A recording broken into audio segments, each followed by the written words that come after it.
All right, everyone. Weekend na naman, no? Ang bilis ng panahon. So, panahon na naman for another Grumperiodicals, our weekly news highlights na video. Sa mga hindi pa po nakakaalam, what we do here is we typically go through a few news items that I personally found interesting. They may or may not have had a great effect sa market, pero I found them intriguing, no? They piqued my interest. Also, parang kwentuhan ko na rin to with you guys kung ano nga ba yung nangyayari during the course of the week. May mga interesting bang ganap. Yeah, there are weeks na mas interesting yung mga nangyayari, and then there are weeks like this one na medyo mas mabagal, no? Kumbaga, wala gaano nangyari na super interesting, but meron pa rin. So let's take a look at what they are. Before we start, credit where credit is due. Salamat po sa mga inquirer, bilyonaryo, sa mga pina-follow ko sa Twitter, sa Mercado Barkada, and so on.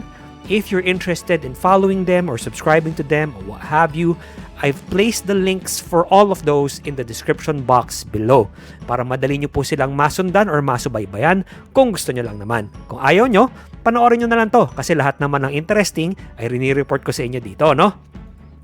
So, news item number 1. Robinson's Retail Holdings to acquire the remaining 40% of PH Ministop rights from Ministop Japan. Now, hindi ko alam bakit. I mean, I guess on a subconscious level, I knew naman. Pero, when I hear Ministop, automatic ina-assume ko, Robinsons yan. So, while it's not surprising to hear na hindi pa pala yun purely sa kanila, di ba? Which tama lang naman. Kasi franchise naman talaga yung Ministop eh. If you go to Japan, you see it all over the place din, no? It's interesting to note na ngayon, makukuha na nila purely. Now, how this benefits them in the long run, hindi pa po natin alam, no? Kasi hindi naman tayo privy dun sa mga books nila, earnings report, and what have you. Hindi natin alam kung yung gagastusin nila ngayon for it, mga gaano katagal sa kanila mababawi. However, it is interesting na let go na siya ng Ministop Japan.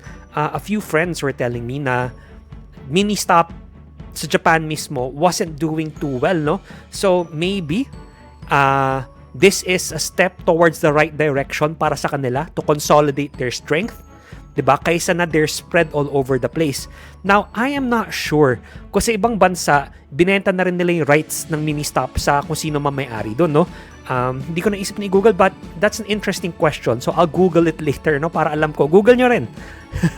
Diba? Kasi it's interesting eh. Parang, are they stopping franchising in general in the sense na hindi na sila part owner? Bebenta na lang ba nila yung rights sa ibang mga bansa? We don't know. So let's see, no? Let's see what happens from here. Next, news item number 2. ABS-CBN frequencies awarded to Manny Villar by NTC. Okay? Now, I'm a little surprised by this. Not very much, but a little. Kasi parang prior to this, may nabasa pa akong article na parang pinapakiusapan si Manny Villar if he could just pursue yung mga frequencies na to after na ng election, no? Pero fat chance that was gonna happen. Parang, hello? But so ngayon yun na-award na nga kay Manny Villar yung mga frequencies na yon, which is also connected to news item number 3 na NTC also gives Amcara's Channel 43 to Pastor Quiboloy. Now, we all know that Pastor Quiboloy and Sir Manny Villar are supporters of the current regime, no? The current government governing body. So,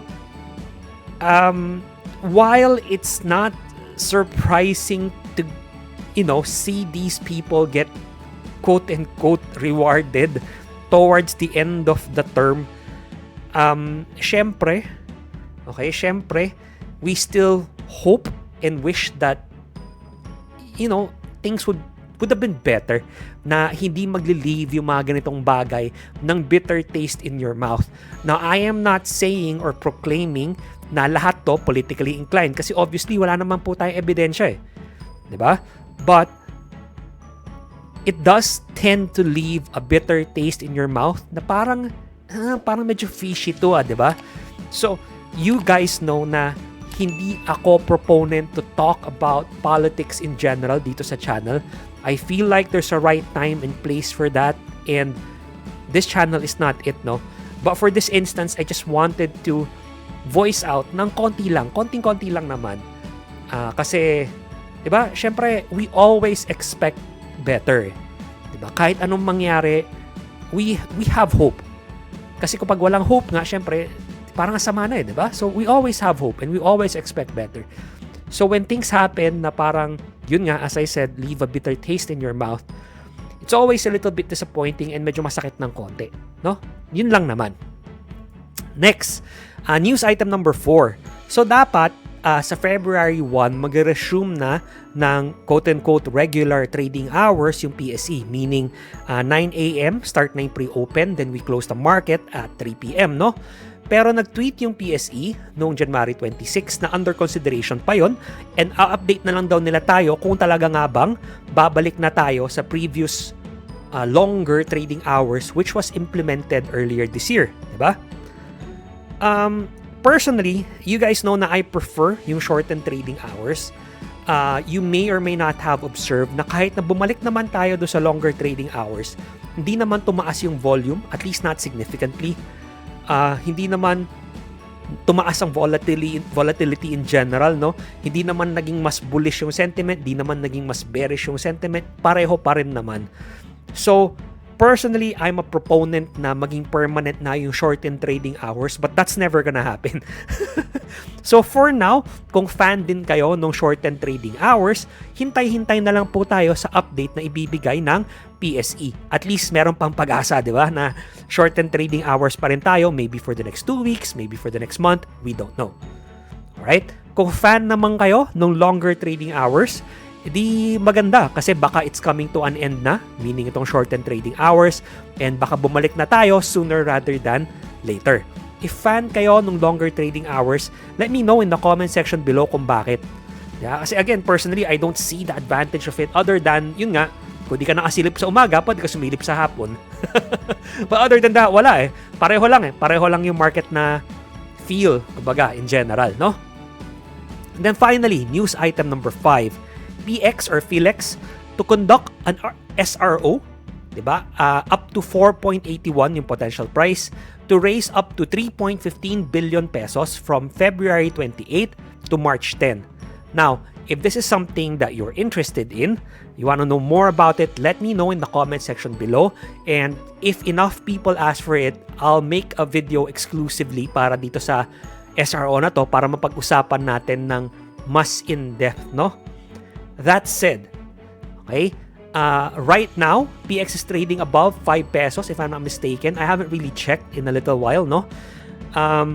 So, normally, ang mga SROs tend to drag price down eh. Okay? It's just that a lot of people, especially newer traders, only remember or only see ang bias nila is yung nangyari sa ASIN na after ng SRO, tumaas and everything, diba?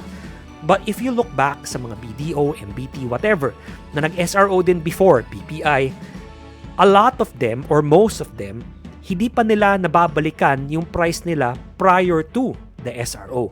I am not saying na hindi naging profitable yung SRO price para do sa mga nag-avail, ha? Don't get me wrong. I am just saying na hindi nila nabalikan yung quote-unquote previous glory nila prior to the SRO. Okay? Siyempre, magkakaroon ng konting iba sa valuation dahil nga syempre nagdagdag ka ng shares, diba? But still, hindi pa nila nabalikan yon. So, always observe a modicum of temperance para lang hindi nyo na over-exceed yung tamang expectation when it comes to things like this. Syempre, wala namang sure ball eh. Kahit IPO pa yan, kahit ano pa yan. Gusto lagi ng mga tao sure ball, pero ang sinasabi ko, kung gusto nyo sure ball, don't trade sa stock market, magtrabaho na lang kayo kasi yun, bibigyan talaga kayo ng sahod eh. Assuming hindi masyadong kumag yung boss nyo, no? But, bibigyan kayo ng sahod eh, sigurado yun eh. Sa market, walang kasiguraduhan. Okay, so kung naghahanap kayo, kailangan sure ball, kailangan ganyan, then, maybe try to do something else. Parang, just limit your exposure sa market, pero yung primary, quote-unquote, money maker nyo, or primary source of income, ay iba pa rin. Kaysa na ipipilit nyo na, hindi, kasi sureball dapat dito yan, yung 100 ko magiging 10,000 or whatever. Hindi po ganun yun. That's not how the market works. Okay? Now, before we end today's video, I just wanted to share this quote with you from Joss Whedon. The news isn't there to tell you what happened. It's there to tell you what it wants you to hear or what it thinks you want to hear. Sa akin, okay, now this may not be the exact way that Joss Whedon wanted this to be interpreted. Pero for me, ang dating nito is madalas, things may sound one way, but they are actually another way. They are just presented to us in such a way para makuha yung attention natin. Kasi nowadays, paikli na ng paikli yung attention span ng mga tao eh. Gusto natin lahat bombastic. Kailangan lahat clickbaity. Kailangan lahat kapansin-pansin, bright, bold letters. Tapos gusto natin yung bagay na naiintindihan natin ng 1 second, 2 seconds, 3 seconds, meaning titingin ka ng headline, meaning may nakikita kang tweet or whatever, gusto natin by some weird reason na yung isang ganung maikli, kailangan naiintindihan na natin lahat ng pangyayari. But that's just simply never gonna happen. So, things are presented to us in such a way na para lang makuha yung attention natin, but what's actually happening or what actually happened may or may not be 100% accurate in comparison to yung headline, to yung tweet, to yung clickbait, to yung whatever. Okay? So always be careful, always double check your sources, always read properly, vet them, make sure walang fake news na pumapasok, no? Okay? And as always, guys, maraming salamat po sa panonood. I really appreciate it. Good luck and happy trading!